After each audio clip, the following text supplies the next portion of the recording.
Pak Pras. Ternyata Anda memahami bahasa Indonesia saja apa yang disampaikan oleh lawan bicara Anda nggak ngerti, Pak Pras.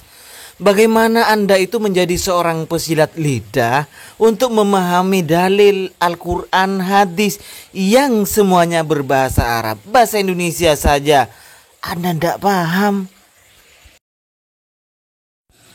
Assalamualaikum warahmatullahi wabarakatuh. Alhamdulillahi alal in'am wa syukru lahu alal ilham.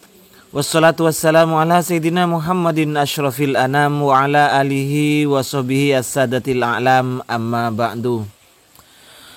Semuanya yang nonton video ini, semoga Allah subhanahu wa ta'ala senantiasa memberikan rahmatnya, taufiknya, hidayahnya, maghfirahnya, memberikan kelancaran rezeki dan kesehatan kepada kita semua, menjadikan kita orang-orang yang beruntung di dunia ini, lebih-lebih di akhirat nanti. Amin, Allahumma amin. Memang orang itu harus sesuai dengan bidangnya. Kalau bidangnya itu silat, maka yang dibicarakan adalah silat, tentu itu lebih bermanfaat. Kalau bidangnya adalah teknik mesin, maka orang itu ya lebih bermanfaat kalau bicara mesin pesawat, berbicara mesin mobil, daripada bicara masalah agama yang bukan bidangnya. Karena hal ini akan mendatangkan keanehan atau menjadi lelucon bagi orang lain yang mendengarkannya.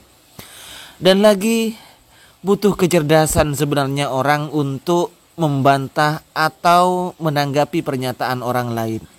Kadang begini, anehnya orang sudah bukan bidangnya, dari kecil tidak pernah belajar agama, artinya tidak menekuni di dalam masalah agama, tidak tafakuh dalam fiddin ini, tiba-tiba berbicara masalah agama, mengeritik orang yang ahli agama. Ini hanya menjadi lelucon, candaan belaka. Seperti Pak Heri Pras, ahli silat fisik kata Gusani, ahli silat dari jurus gorila, jurus apa dari Garuda Indonesia, itu pendiri pencak silat Garuda Indonesia. Mending lebih bermanfaat mendidik anak-anak para pemuda untuk olahraga, untuk belajar silat, melatih ketahanan diri, daripada ngomong masalah agama sebenarnya dirinya tidak ngerti masalah agama. Jangan terlalu berani dalam berfatwa. Ingat, Nabi bersabda, paling beraninya kalian terhadap neraka adalah orang yang paling berani untuk berfatwa itu. Ustadz Abdul Somad itu baca kitab bisa, baca Qur'annya apalagi, skripsinya berbahasa Arab. Lalu Mas Heri Pras ini apa? Sudah begitu, yang disampaikan Pak Abdul Somad, Ustadz Abdul Somad ini bahasa Indonesia, Mas Heri gagal paham. Bagaimana dia, Mas Heri ini akan mengartikan, memahami Al-Quran, hadis, dan perkataan para sahabat. Katanya kembali terhadap Al-Quran dan hadis sesuai dengan pemahaman para sahabat. Semuanya itu berbahasa Arab. Mau mengandalkan terjemahan, lain mas, lain. Antara terjemahan dengan bahasanya aslinya itu lain. Tidak ada ijaz di dalam Al-Quran itu. Kalau mengandalkan terjemahan saja. Ya Allah, ya Allah. Kalau Allah di atas dengan tunjuk-tunjuk, berarti Allah di depan lah. Asyhadu an la ilaha illallah. Oh, artinya ini dianggap menunjuk Allah. Begitu Ustaz.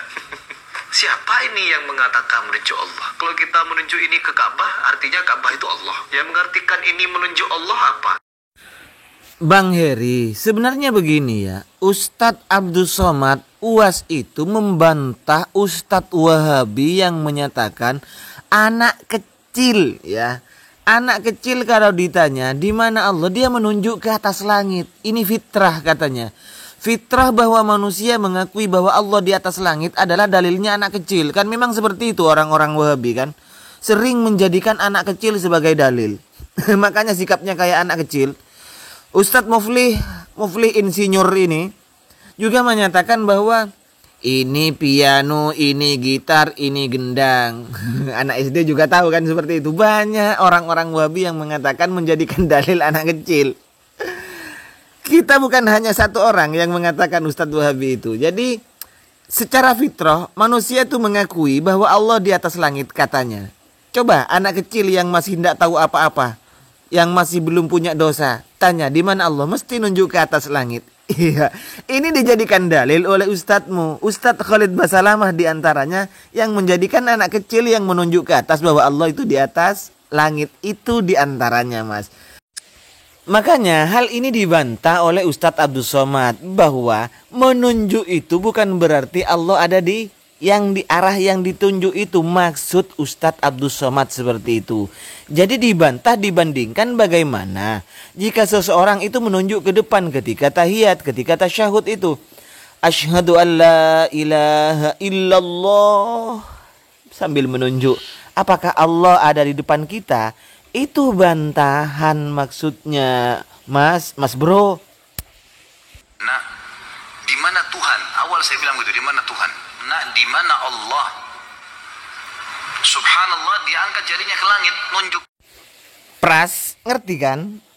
Ustadz Khalid Basalamah menjadikan anak kecil ketika ditanya di mana Allah menunjuk ke atas, dijadikan dalil bahwa Allah itu di atas. Itu salah satu fitrahnya katanya. Itu dibantah oleh Ustadz Abdul Somad begitu loh, bahwa Allah ini pokoknya dinafikan dari segala arah, tidak berarah, la yahwi makan, tidak diliputi oleh makan, dan tidak diliputi oleh jihad, tidak dibatasi oleh jihad. Ini Allah Subhanahu wa taala, sebagaimana ini dijelaskan di dalam kitab Al-I'tisam oleh Imam Asy-Syatibi. Imam Asy-Syatibi ini takrib bid'ahnya sering dipakai oleh orang-orang Wahabi untuk menghantam orang-orang Aswaja. Padahal maksud bid'ah dari Asy-Syatibi tidak seperti yang dipahami oleh orang-orang Wahabi. Apa perkataan Imam Asy-Syatibi dalam kitabnya Al-I'tisam ini? Bid'ah itu ada yang mengkufurkan, ada yang tidak sampai kufur, tapi termasuk ahli bid'ah. Di antaranya adalah menetapkan jihad bagi Allah Subhanahu wa taala, kal qouli bil jihad, sebagaimana orang mengatakan ada arah bagi Allah Subhanahu wa taala, ada di atas, ada di bawah, di kanan, di kiri, di depan, di belakang, barat, timur, utara. Itu namanya menetapkan jihad bagi Allah Subhanahu wa taala, dan ini dianggap sebagai ahli bid'ah oleh Imam Asy-Syatibi rahimahullah. Jadi sekali lagi untuk Pak Pras, mending lebih bermanfaat bicaralah sesuai keahlian Anda. Karena orang yang berbicara tidak sesuai bidangnya, maka akan menjadi jenaka saja ya Pak Pras.